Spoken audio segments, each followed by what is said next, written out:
All right, let's get straight back into it. Part 2, passing your doubles and triples endorsement and the HAZMAT endorsement. Let's get to it. All right, this is from the doubles and triples. Question. You should check the height of the trailer before connecting a converter dolly to a second or third trailer. The trailer height is right when... Answer. The trailer will be raised slightly when the converter dolly is backed under it. Alright. Question. With the hand valve on, you should test the trailer brakes by opening the service line valve at the rear of the rig. When you do this, you should hear... Answer is air escape from the open valve.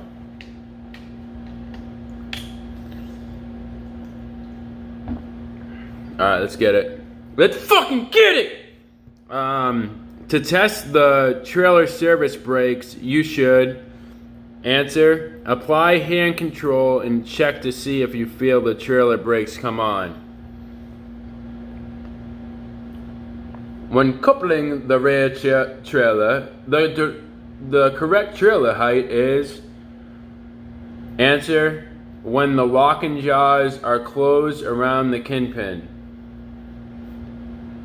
You are doing a walk-around inspection of a double or triple trailer rig.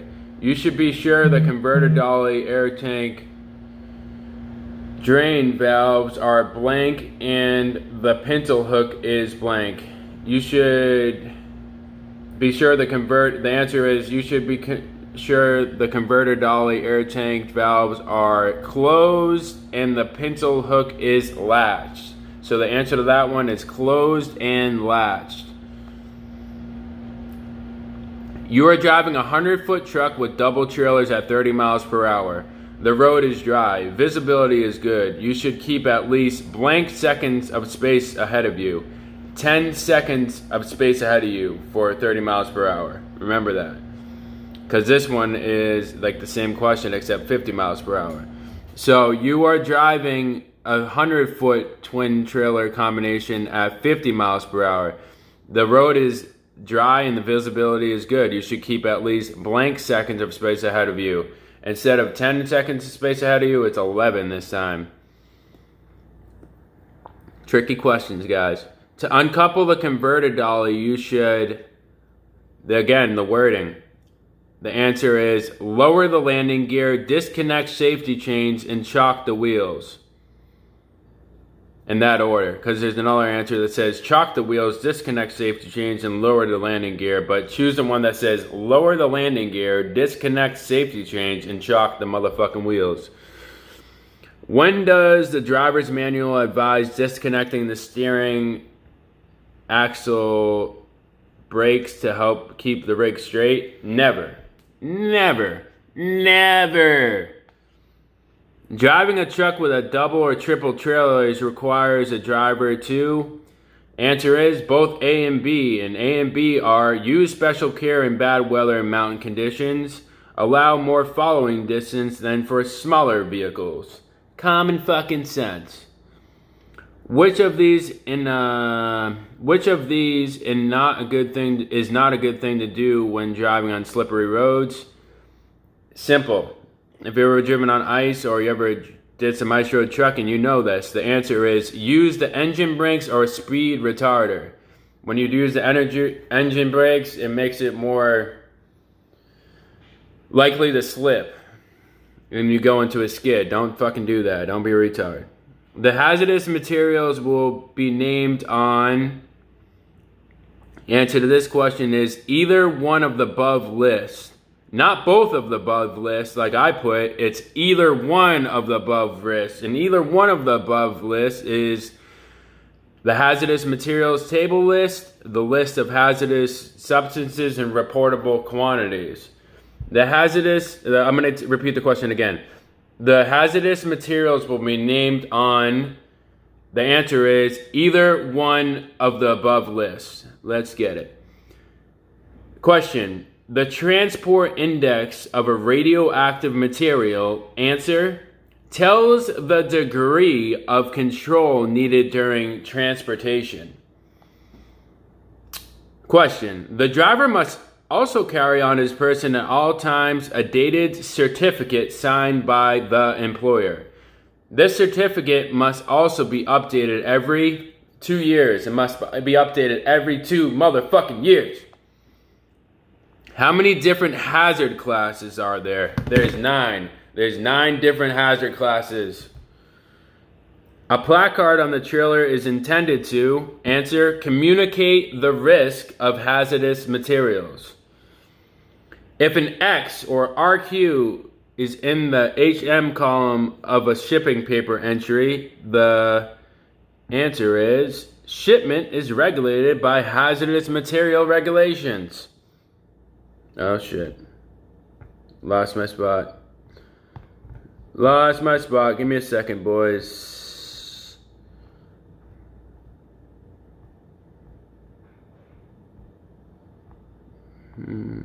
Alright, here we go. If the load requires a HAZMAT, which of the following must the shipper put on the package? Answer is all the above. The required label, the hazardous material shipping name and identification number, the name and address of the shipper consignee. Someone tell me how to pronounce that. Alright, here we go. If there is an RQ before or after the item description on the shipping paper, it means the answer. Carrier must report any spills of this material. Question. In the event of an accident involving hazardous materials, you should first,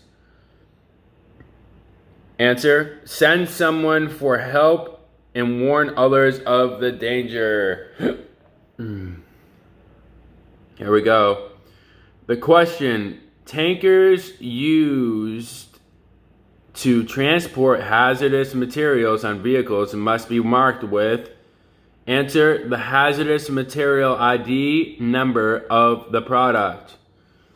How many different type placards are there showing DOT specifications? 31. 31, the highest number answer on there. 31. The hazardous materials will be named on, answer, either one of the above lists. And the above list is the hazardous material table list and the list of hazardous substances and reportable quantities.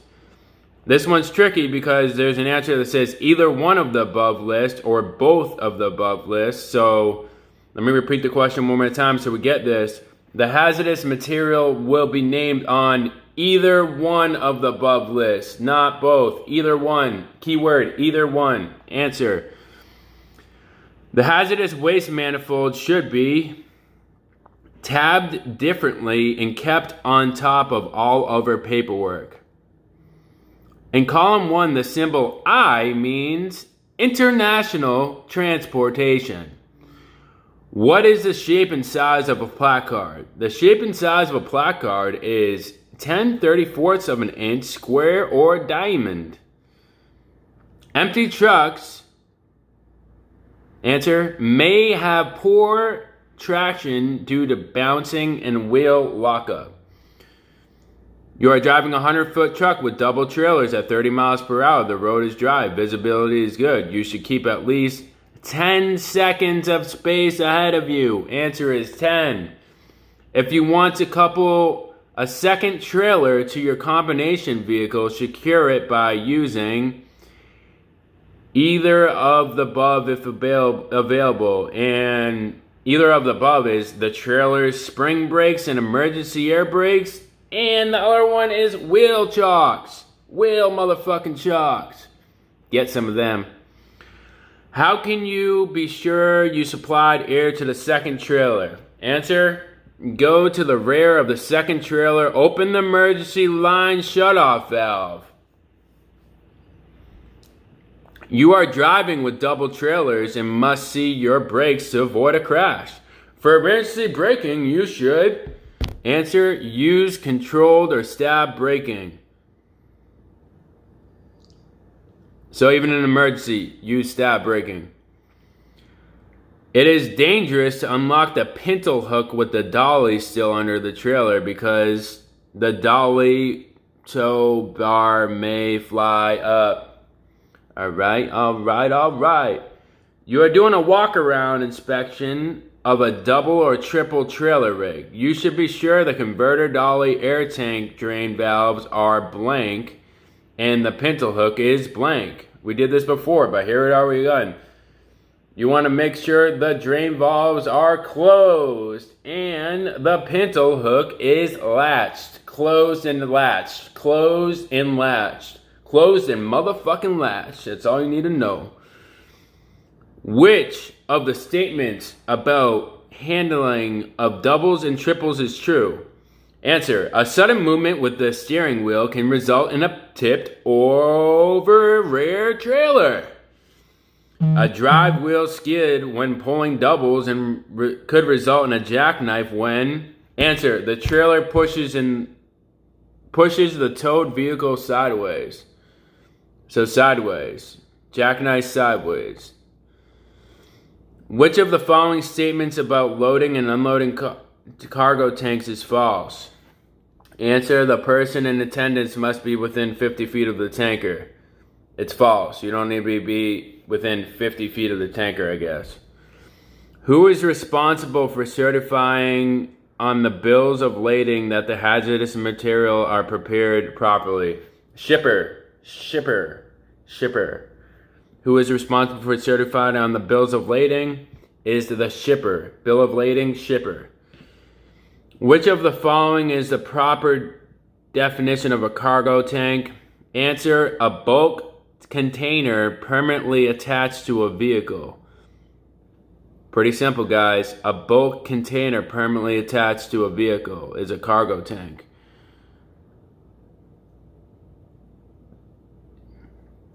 That's a cargo tank. Cargo tank attached. On the hazardous materials table, proper shipping names are shown. Answer. In plain type and in alphabetical order. On the hazardous materials table, proper shipping names are shown in plain type and in alphabetical order. Here we go. You should turn off your engine when loading flammable liquids unless... Answer. The material does not need a placard. The shipper's package hazardous materials. The shippers package hazardous materials. They must certify that this was done according to the regulations. Only exception is... Answer. The shipper is a private carrier carrying his or own product. On the hazardous materials table, column 1 shows... Answer. To what shipping mode the information on that line applies. On the hazardous materials table, column 1 shows... Answer. To what shipping mode the information on that line applies. When a spill occurs of an RQ substance, the carrier has within 30 days to report the spill. 30 days. The floor liner for explosives may not contain any of the above. May not contain steel or iron, contain nails or screws, contain cracks or holes. Alright. Part 2 is coming. Let's fucking get it.